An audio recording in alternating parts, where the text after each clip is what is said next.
we didn't do anything really that dramatic. I mean, when I say we, I'm talking about the Center County Civil Liberties Union. We bring in speakers, we collect money, you know, the usual things. I mean, organizations do a lot of things to make themselves a lot of work, but as I found out, if you want to get something going, you don't try and get a committee and get people together and elect officers and try and raise some money and put out a newsletter. You do it all by yourself. If it has any significance, the people come to you like flies to honey. I mean, I went all the way out to the district court that first day, all by myself.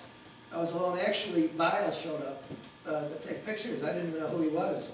I wasn't even aware that that was the reason he was there. But the police got on him. And I was all alone. And most of the time, I've been there alone. But all of you know about it. It's all been around. There's gold feed operations. They're going all over the country now. God no. And I just did it. Yeah.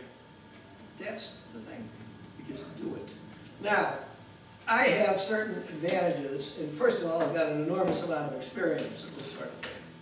The second thing is, I've gotten the perfect person to do this and fool around with the police, because A, I'm you know, a crotchety old man, which is, well, it's an advantage. Because first of all, they got to be more careful with how they handle you, and they realize you're just a crazy old fool. So you're not threatening them. I mean, I'm not some young tough who's going to get them. In fact, one day I was holding my sign when Officer Barnes was arresting me. He says, "Please put down your sign. I don't want you to hit me over your head." I said, "Officer Barnes, you know I'm not going to hit you over the head. It's just not my style." And he smiled. I mean, and he just let me go. But I can't lose my job. I don't have one.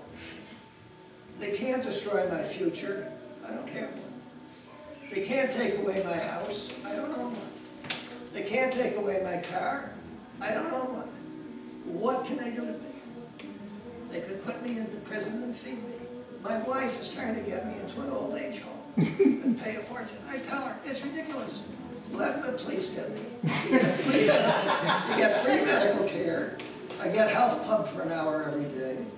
I get around-the-clock police protection, something we could never afford.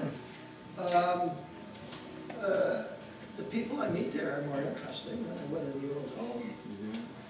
And I keep making recruits. When I was in the Center County prisons, I found out every drug dealer in town. I knew where to get everything. I didn't know from beans before I got into the prison. And sooner or later, they realized, you know, I've been thrown out of prison. No, I literally, one day I'm in the prison, and a deputy warden comes over to me and he says, "Julian, you've got to leave." I said, "What do you mean leave? They want $70,000 bail money." He says, "You have to leave." I said, "Why?" He says, "Well, we've arrested a lot of guys, we need your cell." And he threw me out. I mean, it's strange. I mean, it's embarrassing to be thrown out of prison.